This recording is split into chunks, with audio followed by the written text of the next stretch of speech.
On June 22, 1954, two teenage girls ran into a tea kiosk in Christchurch, New Zealand, screaming that an accident had happened. They claimed Honora Parker had slipped and fallen. But police took one look at the crime scene, and knew this was no accident. What unfolded over the next 6 weeks shocked conservative 1950s New Zealand, a story of teenage devotion, shared delusion, and a cold-blooded pact to kill. In 1952, Christchurch was the picture of quiet colonial respectability. Pauline Parker was a working-class girl, quiet and self-conscious due to a childhood bone infection. Juliet Hulme was wealthy, glamorous, born in England, and recovering from tuberculosis. They bonded instantly over their shared illnesses and vivid imaginations. Soon, they were inseparable. But this wasn't just ordinary childhood pretend play. They created Barovnia, a private universe, governed by their own religion and moral code. Anyone who threatened their fantasy became a target.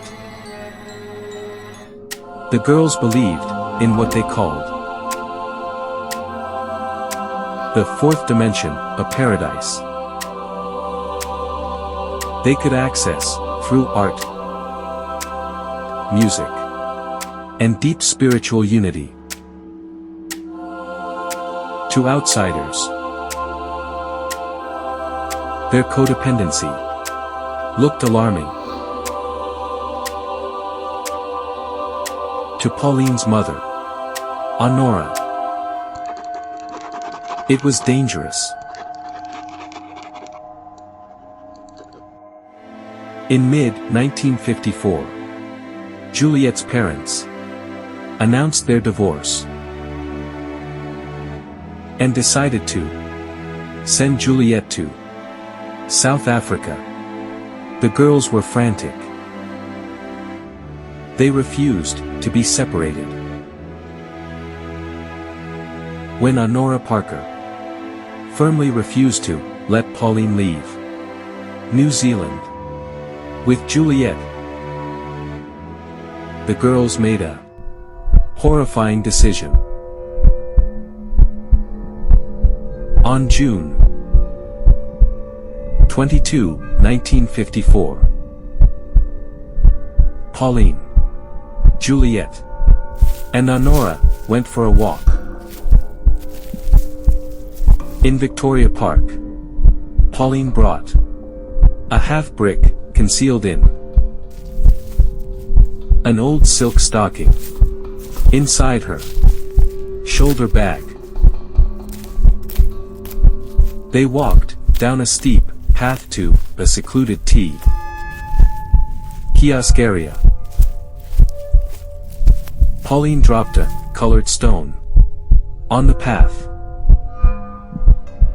When her mother bent down to pick it up, Pauline struck her. When Honora didn't die instantly, both girls launched a relentless attack. Forensic evidence later showed Honora sustained over 45 bludgeoning strikes within 24 hours. Police found Pauline's diary detailing the plot step by step. The trial in August 1954 became an international sensation.